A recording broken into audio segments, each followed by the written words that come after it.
तो दोस्तों आज हम फिर से आपके लिए लेकर आए हैं देश दुनिया की सभी ताजा बड़ी खबरें। फटाफट एक एक कर विस्तार से आज आपको बताएंगे, तो वीडियो को अंत तक जरूर देखें। दोस्तों वीडियो बनाने में हमें काफी मेहनत लगी है, तो वीडियो को दिल से लाइक कर दें। दोस्तों पहली खबर में आपको बता दें कि नेपाल से मुसलमानों को लगा बड़ा झटका। नेपाल के सुप्रीम कोर्ट ने मस्जिदों पर लाउड स्पीकर लगाने पर लगाया बैन। अब नेपाल में लाउड स्पीकर मस्जिदों पर लगाना माना जाएगा अपराध। वही आपको बताएंगे दोस्तों की त्रिपुरा से बीजेपी को लगा बड़ा झटका। त्रिपुरा में त्रिपुरा पार्टी ने बीजेपी के साथ गठबंधन करने से किया इनकार। वही आपको बताएंगे दोस्तों की ममता बनर्जी ने बंगाल को बदनाम करने का बीजेपी पर लगाया आरोप। वीरभूर हिंसा के दोषियों को सजा देने का भी किया ऐलान। वहीं आपको बताएंगे दोस्तों कि हिजाब के बाद कर्नाटक में मंदिरों और हिंदू मेलों में मुसलमान व्यापारियों पर बैन लगाने की बीजेपी ने की है मांग। विधानसभा में पेश हो सकता है कोई नया कानून। वहीं आपको बताएंगे दोस्तों की विधानसभा चुनाव खत्म होते ही आम आदमी को मोदी सरकार ने दिया बड़ा झटका। फिर महंगा हुआ पेट्रोल और डीजल। वहीं आपको बताएंगे दोस्तों की टीवी पत्रकार से मारपीट के 2 साल पुराने मामले में फंसे सलमान खान के खिलाफ नोटिस हुआ जारी। वहीं आपको बताएंगे दोस्तों कि राजस्थान के अलवर में हिंदू देवी देवताओं की आलोचना करने पर दलित युवक को मंदिर में नाक रगड़ने को हिंदू संगठनों ने किया मजबूत। 7 लोग हुए गिरफ्तार। तो दोस्तों सभी खबरों को आपको एक एक कर बताने वाले हैं। वीडियो को लाइक कर चैनल को सब्सक्राइब कर दें और हमें कमेंट में बताएं कि आपके जिले किस तरह से हमारी खबरों को देख रहे हैं। इसी बीच पर तो दोस्तों अगली खबर की ओर, तो नेपाल से मुसलमानों को लगा बड़ा झटका। नेपाल की मस्जिदों में लाउड स्पीकर पर सुप्रीम कोर्ट ने लगाई रोक। दोस्तों आपको बता दें ये बड़ी खबर सामने निकल कर आई दोस्तों कि नेपाल से मुसलमानों को बड़ा झटका लगा है। दरअसल आपको बता दें कि नेपाल के सुप्रीम कोर्ट ने नेपाल में मस्जिदों पर लगने वाले लाउड स्पीकर पर बैन लगा दिया है। अब मस्जिदों पर लाउड स्पीकर लगाना नेपाल में अपराध की श्रेणी में रखा जाएगा। दरअसल आपको बता दें कि नेपाल के सुप्रीम कोर्ट लगातार इस मामले को लेकर सुनवाई कर रहा था और कई हिंदू संगठनों ने ये याचिका डाली थी। तो ये बड़ी अपडेट आई दोस्तों की नेपाल में ये बड़ी कार्रवाई मुसलमानों के खिलाफ की गई है। इसी बीच पर तो दोस्तों अगली खबर की ओर, तो त्रिपुरा में भाजपा को लगा बड़ा झटका। बीजेपी के साथ गठबंधन नहीं करेगा त्रिपुरा पार्टी। दोस्तों आपको बता दें ये बड़ी खबर सामने निकल कर आई दोस्तों कि त्रिपुरा में लोकसभा चुनाव से पहले बीजेपी को आज बड़ा झटका लगा है। दरअसल आपको बता दें कि त्रिपुरा पार्टी ने 2024 में होने वाले लोकसभा चुनाव में बीजेपी के साथ गठबंधन करने से साफ इनकार कर दिया है।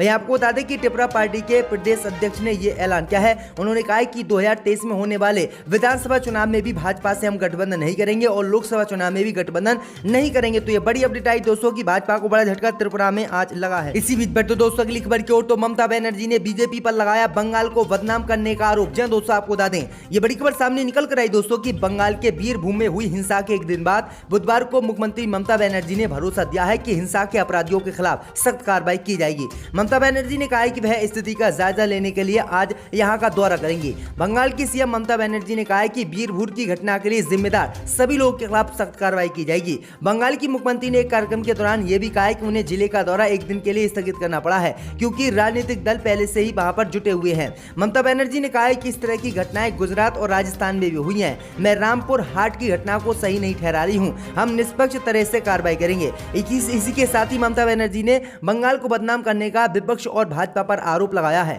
ममता बनर्जी ने कहा है कि बीरभूम हिंसा को लेकर बीजेपी बंगाल को बदनाम कर रही है, लेकिन हम बीरभूम हिंसा के दोषियों को नहीं बख्शेंगे। इसी बीच पर तो दोस्तों अगली खबर की ओर, तो अरविंद केजरीवाल ने अमित शाह को लिखी चिट्ठी। 4500 निगम कर्मचारियों को पक्का करने की है मांग। दोस्तों आपको बता दें कि केंद्रीय गृह मंत्री अमित शाह को दिल्ली के मुख्यमंत्री अरविंद केजरीवाल ने एक लेटर लिखा है। इस लेटर में सीएम केजरीवाल ने नई दिल्ली नगर पालिका परिषद के 45,000 कर्मचारियों को पक्का करने की मांग की है। सीएम केजरीवाल ने अपने लेटर में ग्रुप सी के भर्ती नियम के ड्राफ्ट का भी जिक्र किया है और इस लेटर को जल्द मंजूरी देने का आग्रह किया है। तो ये बड़ी अपडेट आ रही दोस्तों। इसी बीच पर तो दोस्तों अगली खबर की ओर, तो कर्नाटक में मंदिरों और हिंदुओं के मेले में मुस्लिम व्यापारियों पर लगे बैन। बीजेपी ने की मांग। दोस्तों आपको बता दें कि कर्नाटक में हिजाब विवाद के बाद अब मंदिरों के बाहर मुसलमानों को व्यापार करने को लेकर हंगामा शुरू हो गया है। कर्नाटक में बीजेपी ने राज्य के तटीय क्षेत्र में हिंदू मंदिर परिसरों और धार्मिक मेलों में मुस्लिम व्यापारियों के दुकान लगाने पर प्रतिबंध लगाने की बात कही है। बीजेपी ने प्रतिबंध लगाने को लेकर निगम पुस्तिका का हवाला दिया है। बुधवार को विधानसभा में इस मुद्दे पर चर्चा के दौरान कर्नाटक के कानून मंत्री जेसी मधुस्वामी ने हिंदू धार्मिक संस्थाओं और धर्मोत्सव बंदोबस्ती अधिनियम और नियम 2002 का उल्लंघन किया है। बता दें कि पिछले कुछ दिनों में उडुपी, दक्षिण कन्नड़ और शिवमोगा जिलों में मंदिरों के बाहर बैनर सामने आए हैं, जिसमें घोषणा की गई है कि मुस्लिम व्यापारियों को हिंदू धार्मिक मेलों में स्टॉल लगाने की अनुमति नहीं दी जाएगी। तो ये बड़ी अपडेट आई दोस्तों कि हिजाब पर बैन लगाने के बाद अब बीजेपी किस तरह से मुसलमानों के कारोबार पर भी बैन लगाना चाहती है। इसी बीच पर तो दोस्तों अगली खबर की ओर, तो आम आदमी को मोदी सरकार ने दिया बड़ा झटका। फिर से महंगा हुआ पेट्रोल और डीजल। दोस्तों आपको बता दें कि पेट्रोल डीजल के बढ़ते दाम आम आदमी की जेब को लगातार ढीली कर रहे हैं। ये दूसरी बार लगातार है जब पेट्रोल डीजल की कीमतों में उछाल आया है। हालांकि कीमतों के बढ़ने से ग्राहकों को झटका पहले ही लग चुका है। बुधवार को एक बार फिर सरकारी ऑयल मार्केटिंग कंपनी ने पेट्रोल डीजल की कीमतों में 80 पैसे प्रति लीटर की बढ़ोतरी की है। राजधानी दिल्ली की बात करें तो अब पेट्रोल की कीमत में उछाल के बाद नया दाम 97.01 रुपये प्रति लीटर हो गया है। वहीं डीजल की कीमत 88.27 रुपये प्रति लीटर हो गई है। बता दें कि इससे पहले बीते मंगलवार को भी पेट्रोल डीजल की कीमतों में उछाल आया था, जिसमें कीमतों में 80 पैसे प्रति लीटर से इजाफा हुआ है। तो ये बड़ी अपडेट आई दोस्तों कि विधानसभा चुनाव 5 राज्य में खत्म होने के बाद मोदी सरकार ने फिर से पेट्रोल डीजल के दाम बढ़ा दिए हैं। इसी बीच पर तो दोस्तों अगली खबर की ओर तो टीवी पत्रकार से मारपीट के 2 साल पुराने मामले में फंसे सलमान खान, नोटिस हुआ जारी। या दोस्तों आपको बता दें कि सलमान खान की कानूनी मुसीबत खत्म होने का नाम नहीं ले रही है। सलमान को बीते कुछ वर्षों में कई कानूनी संकटों का सामना करना पड़ा है। हमेशा विवादों में रहने वाले सलमान खान के खिलाफ एक बार फिर से नए मामले में सुनवाई हो रही है। ये केस एक टीवी पत्रकार ने सलमान खान और उनके बॉडीगार्ड पर लगाया है। पत्रकार ने उसके साथ कथित तौर पर मारपीट का केस दर्ज करवाया है।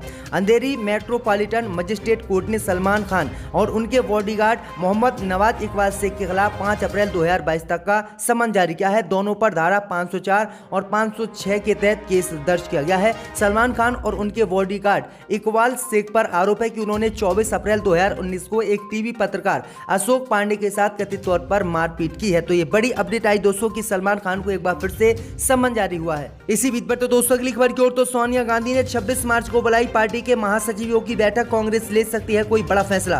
दोस्तों आपको बता दें कि 5 राज्य के विधानसभा चुनाव में हार के बाद से कांग्रेस पार्टी में उथल पुथल का माहौल बना हुआ है। एक तरफ G20 नेताओं का संगठन फिर से नेतृत्व बदलने की मांग कर रहा है, तो कुछ नेताओं ने तो सीधे तौर पर कांग्रेस की कमान गांधी परिवार से लेकर किसी और को देने की मांग कर डाली है। लेकिन इन सब के बीच पार्टी के अंतरिम अध्यक्ष सोनिया गांधी हालात पर नजर बनाए हुए हैं और उन्होंने पार्टी नेताओं से मौजूदा हालात को लेकर एक बैठक करने को कहा है। न्यूज एजेंसी ANI की खबर के मुताबिक सोनिया गांधी ने 26 मार्च को पार्टी के सभी महासचिवों की एक मीटिंग बुलाई है। इस मीटिंग की अध्यक्षता कांग्रेस के संगठन महासचिव KC वेणुगोपाल करेंगे। ये मीटिंग 26 मार्च को पार्टी मुख्यालय पर होगी। हालांकि अभी इस बात को लेकर सस्पेंस है कि सोनिया गांधी इस मीटिंग में रहेंगी या नहीं। पहले खबर आई थी कि सोनिया गांधी ही इस मीटिंग की अध्यक्षता करेंगी। जानकारी के मुताबिक इस मीटिंग में सभी महासचिव और प्रदेश प्रभारी भी शामिल होंगे। तो ये बड़ी अपडेट आई। इसी बीच पर तो दोस्तों अगली खबर की ओर तो राजस्थान के अलवर में हिंदू देवी देवताओं की आलोचना करने पर दलित युवक को मंदिर में नाक रगड़ने को किया मजबूर, 7 लोग गिरफ्तार। दोस्तों आपको बता दें कि राजस्थान के अलवर जिले में एक दलित युवक को कुछ लोगों ने मंदिर में नाक रगड़ने को मजबूर किया है तथा उसके साथ मारपीट भी की है। पुलिस ने इस मामले में 7 आरोपियों को गिरफ्तार किया है। पुलिस ने बुधवार को बताया कि दलित युवक पर आरोप है कि द कश्मीर फाइल फिल्म की आलोचना संबंधित अपनी एक टिप्पणी के जवाब में उसने हिंदू देवी देवताओं को लेकर कथित तौर पर अपमानजनक टिप्पणी कर दी थी, जिसको लेकर कुछ लोगों ने उसके साथ मारपीट की और उससे माफी मांगते हुए मंदिर में नाक रगड़ने को मजबूर किया। घटना सोमवार की वह रोड थाना क्षेत्र की है, जिसका वीडियो वायरल हो रहा है। मेघवाल एक निजी बैंक में काम भी करता है। तो ये बड़ी अपडेट आ रही है दोस्तों। इसी बीच पर तो दोस्तों अगली खबर की ओर तो झारखंड के मुख्यमंत्री ने बीजेपी पर लगाया अपनी सरकार गिराने का आरोप। दोस्तों आपको बता दें कि यूपी, उत्तराखंड, पंजाब सहित 5 राज्य में चुनावी घमासान थमने के बाद सियासी दल अब पूरी तरह से 2024 के लोकसभा चुनाव की तैयारी में जुट गए हैं। इस बीच झारखंड के मुख्यमंत्री हेमंत सोरेन ने भारतीय जनता पार्टी पर गंभीर आरोप लगाए हैं। हेमंत सोरेन ने कहा कि भाजपा उनकी सरकार गिराने की साजिश रच रही है और इसके लिए सोशल मीडिया व न्यूज चैनलों के जरिए झूठी खबरें फैला रही है। इसके अलावा हेमंत सोरेन ने यूपी विधानसभा चुनाव को लेकर भी एक बड़ा दावा किया है। उन्होंने कहा कि प्रधानमंत्री मोदी लगातार झूठ बोलते रहते हैं। हेमंत सोरेन ने कहा है कि उत्तर प्रदेश में 100 सीटें ऐसी थी जहां पर बहुत कम वोटों से बीजेपी जीती थी और बीजेपी ने यहां पर गपलेबाजी की थी और गपलेबाजी से ही बीजेपी जीती है और हमारी सरकार झारखंड में गिराना चाहती है। तो ये गंभीर आरोप जो है हेमंत सोरेन ने आज लगाए हैं। इसी बीच पर तो दोस्तों अगली खबर की ओर तो दिल्ली हिंसा को लेकर उमर खालिद को कोर्ट ने बेल देने से किया इनकार। जमानत याचिका को कोर्ट ने कर दिया खारिज। दोस्तों आपको बता दें कि नागरिकता संशोधन कानून को लेकर पिछले साल दिल्ली में भड़के दंगों को लेकर जवाहरलाल नेहरू विश्वविद्यालय के पूर्व छात्र उमर खालिद की जमानत याचिका को कटकटुमा कोर्ट ने आज खारिज कर दिया है। दरअसल आपको बता दें कि 21 मार्च को उमर खालिद की जमानत याचिका पर फैसला सुनाने वाला कोर्ट था, लेकिन कोर्ट ने जमानत याचिका पर फैसला नहीं सुनाया था। लेकिन आपको बता दें कि अब जमानत याचिका उनकी खारिज कर दी है। दरअसल आपको बता दें कि नागरिकता संशोधन कानून को लेकर दिल्ली में भड़के हिंसा मामले में जो है उमर खालिद पर गंभीर आरोप लगे थे। इन पर यह आरोप लगे थे कि इन्होंने दिल्ली में हिंसा भड़काने में मुख्य भूमिका निभाई थी और लोगों की मदद की थी। इसके ही बाद लगभग 52 लोगों की इस हिंसा में मौत हो गई थी और लगभग 400 लोग घायल हुए थे। भाई आपको बता दें कि इसी मामले को लेकर बीते 2 साल से ये दिल्ली की जेलों में बंद है, लेकिन अभी तक जेल में इनको जो है जमानत नहीं मिली है और आज कोर्ट ने जमानत याचिका पर सुनवाई करते हुए इनकी जमानत याचिका को भी खारिज कर दिया। तो ये बड़ी अपडेट आ रही दोस्तों। वो अक्लमंद है, जानते हैं, मगर मैं दोहराना नहीं चाहता। मैंने ये भी देखा था